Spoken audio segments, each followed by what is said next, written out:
At ang pinakamasakit sa lahat, yung sinabi sa akin ni Atty. Medaldea na hindi binibigay sa kanya yung gamot niya. Pagkasama. Alam niyo, higit pa sa tatay ang turing ko sa kanya. 1998, una po akong nanilbihan sa kanya hanggang 2022. Kahit senador na po ako, sinasamahan ko siya hanggang sa huling araw ng kanyang termino. Sumama po ako hanggang makauwi siya sa bahay niya noong June 30 of 2022. Alam ko yung hirap na niya. Halos hindi na nga makasuot ng medyas. Sinong magme-medyas sa kanya doon?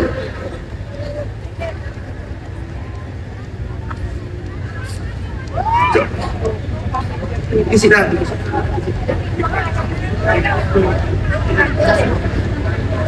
Alam nyo, nakausap ko kaninang madaling araw si Atty. Medaldea pagkatapos ng hearing nila at saka si Ma'am Hanilet.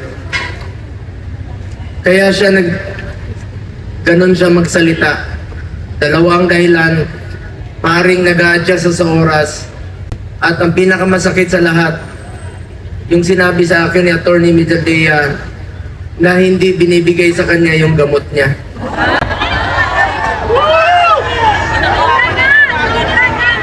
Alam niyo ba, hindi nga niya alam kung ano yung gamot na iniinom niya. Binibigay sa kanya ng nurse niya.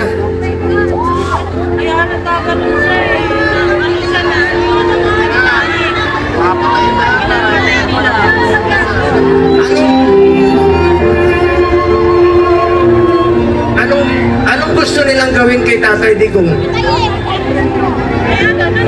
Kung kaya nilang ipadala si Tatay Digong doon, gawan nyo ng paraan paano siya ibalik dito.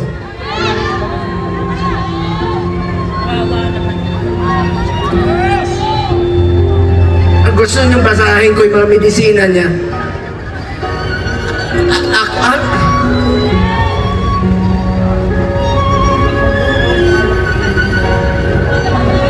Minsan nagtitwitch yung kamay niya, sabi ni Bingbong kahapon.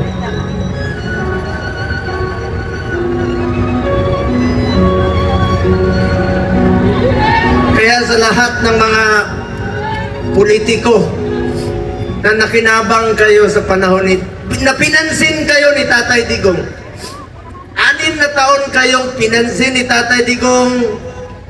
Yung iba dyan, pinupuntahan pa namin yung birthday. Makakatulog pa ba kayo?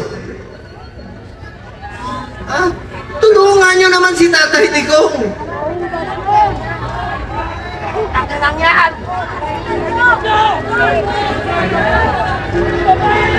Alam nyo, hindi naman natakas si Tatay Digong. Nung Sabado, maraming nagpapayo sa kanya. Kami, sinabihan namin, Tatay Digong, pagpaliban mo muna. Pagpaliban mo muna yung pagpapauwi mo rito. Alam ni Ma'am Hanilet yun, alam ni Iyes yun, alam na mga kasama niya. Dahil meron na pong threat sa kalusugan niya, sa buhay niya, hindi natin alam eh. Pero mas pinili niyang umuwi at harapin. Ibig sabihin nun, hindi tatakas si Tatay Digong. Hindi tatakbo si Tatay Digong na hindi na kanya kaya tumakbo. Nakasungkod. Kaya pa ba niya tumakbo? Mga politiko, nananawagan ako sa inyo. Pinansin namin kayo sa 6 na taon, hindi namin kayo pinabayaan. Tulungan niyo naman si Tatay Digong. Tulungan niyo naman. Nangungulila lahat. Alam nyo, hindi. Pagdating niya, ako mismo, meron na akong pass para sunduin kasama ko yung 3 doktor niya. Dahil schedule po siya magpa-check up sa Cardinal Santos. Then, Bagamat since 2022, di na kami alam niyo, 1998 hanggang 2022, halos araw-araw kami magkasama. 360 days out of 365 days, magkasama kami. Noong 2022, may trabaho na po ako bilang senador, hindi na ako nakakasama sa kanya. Pero hindi ko po pinapabayaan yung medical niya dahil yun po ang pinangako ko sa kanya hanggang sa pagtanda niya, hanggang sa kamatayan niya, hindi ko po siya iwanan. Lalong-lalo na po sa medical.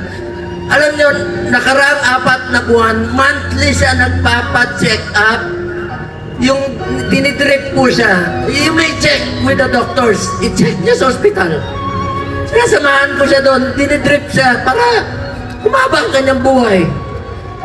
Scheduled sa March 12. Pero ngayon, pati gamot ipagkakait. Sinong mananagot niyan pag may nangyari kay Tatay Digong?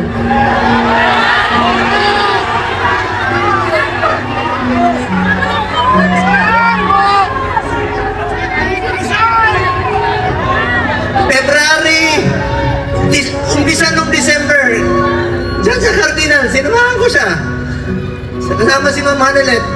Enero, bumalik uli kami. Pebrero, bumalik uli kami. March 12 po siya schedule uli para sa pagpapagamot niya. Pero pinagkait nila. Pati gamot. Ayaw ibigay sa kanya. Alam niyo, wala siyang tsinelas. Pati tsinelas. Pati tsinelas niya, wala. Nakapaa. Huli namin pag-uusap, nasa aeroplano siya. Sabi ni Bingbo, Atty. Mejaldea, nakapaa siya.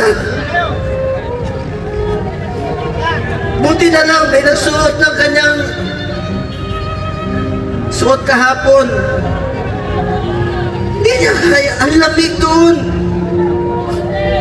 Alam niyo, salamat sa piloto niya, isang co-pilot doon. Binigay niya yung kano niya kay Tatay Digong dahil alam nila malamig. Binaba siya sa stretcher, mag-isa siya. Hindi alam ni Atty. Mejaldea saan siya dinala.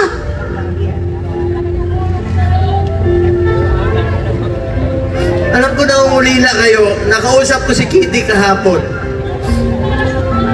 Alam niyo, bilib ako kay Kitty. Sa murang edad na 20, dapat hindi siya kasama sa politika. Dapat nag-aaral siya ngayon. Pero sinama siya sa dumi ng politika. Tinawagan ko siya kahapon. Sabi niya, ninong niya ako eh. Sabi niya, Ninong Bong. Hindi ko mapigilan umiyak. First time ko umiyak talaga. Na kausap siya. Sabi niya sa akin, Ninong, ikaw na muna ang tatay ko. Wala na akong tatay. Sa murang edad na. Pero matapang si Kitty ha. Sobrang tapang ni Kitty. Sabi niya, Ninong, be strong. Be straightforward. Ito yung panahon na magkaisa ang Pilipino. Magkaisa tayo para kay Tatay Digong. Nakikiusap po ako, manghinahon po tayo. Huwag po tayo gumawa ng bagay na ibabalik sa atin. Mga Pilipino, magkaisa po tayo para kay Tatay Digong. Importante muna ang kalusugan, kaligtasan, at kalayaan ni Tatay Digong. Alam ko mga politiko, nakikinig kayo. Konsensya naman kayo. 6 na taon kayong minahal ni Tatay Digong. Pinansin kayo, minahal kayo, pinaglingkuran kayo. Sana naman, huwag niyo na manghayaan. Sabi ko nga, makakatulog pa ba kayo sa gabi? Makikita niyo si Tatay Digong ngayon doon. Isipin niyo, September. 6 na buwan. 6 na buwan.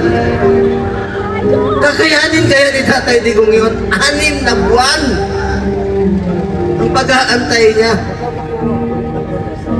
Kung tayo nga, maalala ko nung presidente siya, marami kaming pinauwi na OFWs. Sa totoo lang, ako mismo, sa Bahrain, pero isa dyan, nasintensyahan po ng death sentence.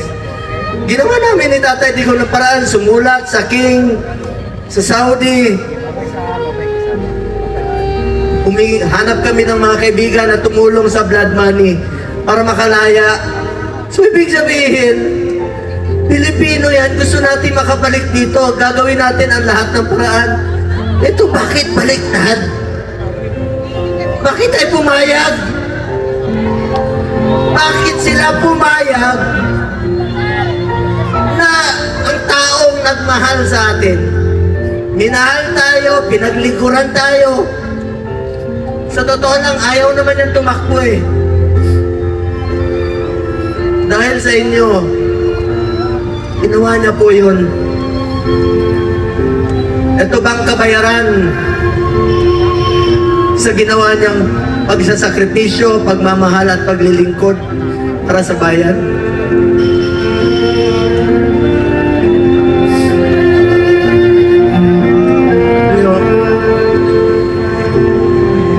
Mga kababayan ko, tulungan tayo na naibalik si Tatay Digong. Alam ko nangungulila kayo. Alam ko maraming Pilipino halos hindi makatulog. Hindi tayo makatulog. Alam niyo, marami ako narinig.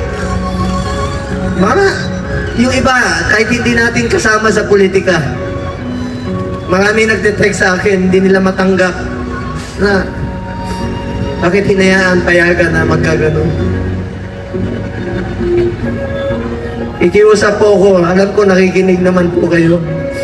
Kung kaya niyong dalahin si Tatay Digong ng ganun kabilis, sana ibalik niyo po dito sa amin. Nangungulila po ang Pilipino.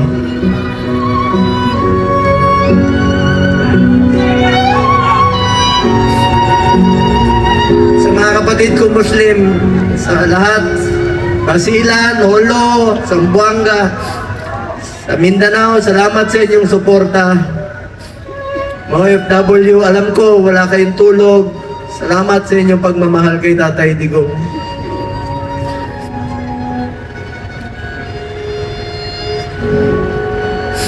Mga taga-Visayas, alam ko mahal na mahal yung mga Bisaya. Salamat. Kahit dito sa Luzon, alam ko nangungulila tayo. Dasal po tayo. Please lang, yan lang po ang pakiusap ko sa inyo. Sana huwag siya pabayaan ng Panginoon. Ako po ay natatakot. Natatakot sa kanyang kalagayan.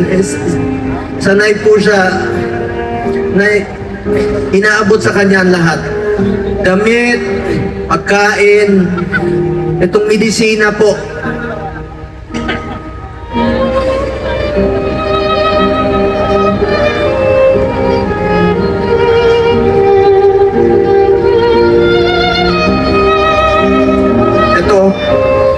Alam niyo, ako nagpapadala ng medisina sa bahay niya. Linggo-linggo yan.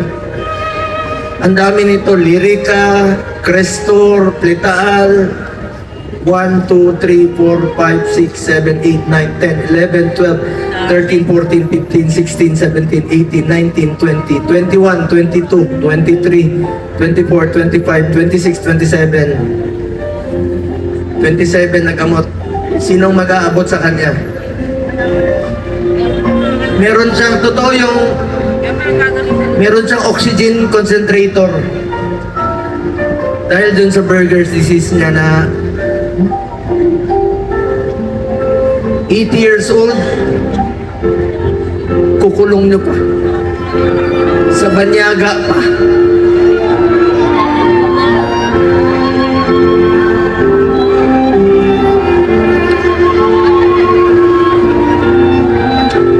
Alam nyo,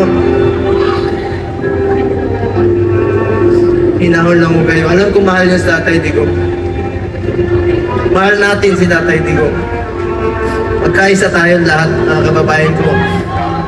Alam nyo ngayon, aming naninira sa amin ni Bato. Kanina, sinasabihan kami na naglaglagan, mga ganun. Alam nyo, huwag kayong maniwala sa mga yan. Yan ang tinatawag na gusto nila kami hilain pababa. Gusto nila kaming sirain. Ako naman po, buklatin nyo man ang, at pag namatay ang buklatin nyo ang kawan ko. Duterte po. Wala po. Halos wala po akong panahon sa anak ko. Wala akong panahon sa tatay ko. Si Tatay Digong na po ang naging tatay ko from 1998 hanggang 2022. 24 years yan, araw-araw kami magkasama. At sinabi ko sa kanya, Tatay Digong, hanggang kamatayan mo, hindi kita pababayaan. Lalo na sa medical mo. Ngayon, sino na po mag-aabot ng medisina niya? Sa mga nagpakulong sa kanya, makonsensya kayo. Makakatulog pa ba kayo?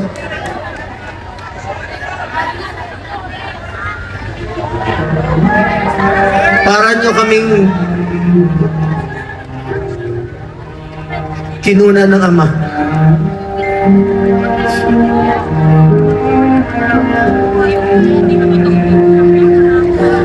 Aming salamat po sa inyo. Pagdasal natin si Tatay Digong sa kanyang mabilis na kalayaan.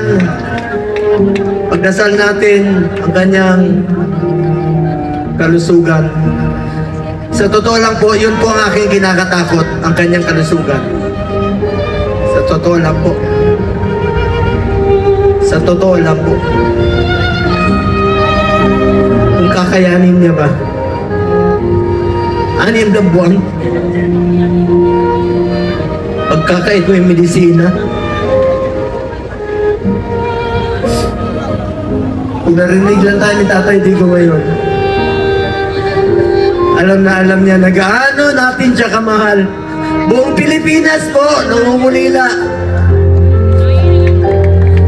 Dasal tayo. Duterte! Duterte! Duterte! Duterte!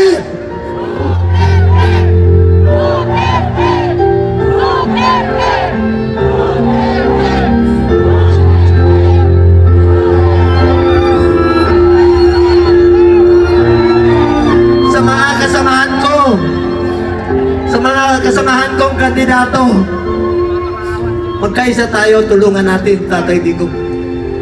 Ang kapanalunan ninyo ay kapanalunan ng bawat Pilipino at kapanalunan ng kalayaan ni Tatay Digong. Ito pong kantang ito, since 1998, ito ang paborito niyang kanta.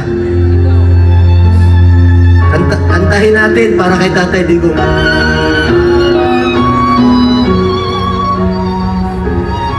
Isa po itong spiritual song na naglalarawan sa tiwala ng ating Tatay Digong sa Panginoon. Lahat po ito ay destiny. Sabi niya noon sa akin, destiny niya po ito. Destiny niya maging presidente. Alam niyo, nung pinadala yung video sa amin, paglapag niya sa Hague, nakita ko talaga ang kabayanihan ni Tatay Digong, ang pagmamahal niya sa Pilipino.